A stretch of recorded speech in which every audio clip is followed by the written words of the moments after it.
भारतीय समाज में live in relationship का मुद्दा हमेशा से आलोचना का शिकार रहा है।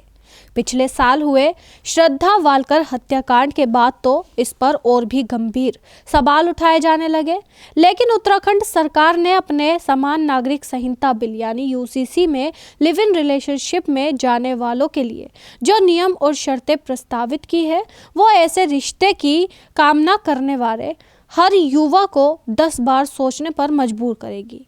क्या इस बिल के प्रस्ताव को लड़कियों की हिफाजत करने वाला माना जाना चाहिए या बाकी राज्यों को भी इस तरह का बिल नहीं लाना चाहिए? क्योंकि सवाल ये उठता है कि अगर लिव इन रिलेशनशिप को सुरक्षित बनाने के लिए इसे शादी जैसे नियम कानूनों में बांध दिया जाएगा तो फिर शादी और लिव इन में अंतर ही क्या रह जाएगा?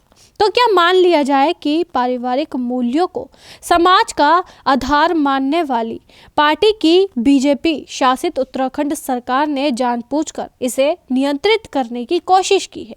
पार्टी जानती है कि लिव इन पर सीधे सीधे रोक लगाने से बेहतर है कि उसे शादी जैसे ही संरक्षित कर दो। अब उत्तराखंड में शादी और लिव इन रिलेशनशिप में कोई अंतर नहीं रह गया है और ये करीब करीब लिव इन रिलेशन पर बैन लगाने जैसा ही है। दरअसल मंगलवार को राज्य विधानसभा में मुख्यमंत्री पुष्कर सिंह धामी ने समान नागरिक संहिता विधेयक पेश किया और इसे समान नागरिक संहिता उत्तराखंड 2024 नाम दिया गया।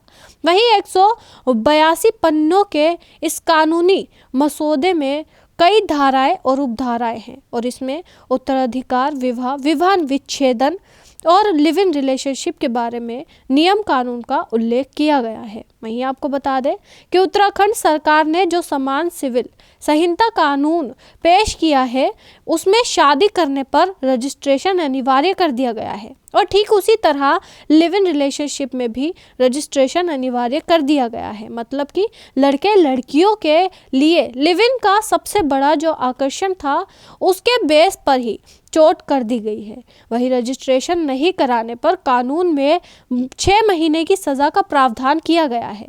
वहीं 192 पन्नों का यूसीसी विधेयक 4 हिस्सों में बटा हुआ है और यूसीसी विधेयक पर उत्तराखंड के सदन में चर्चा की जाएगी। वहीं राज्यपाल की मंजूरी के बाद विधेयक कानून का रूप ले लेगा।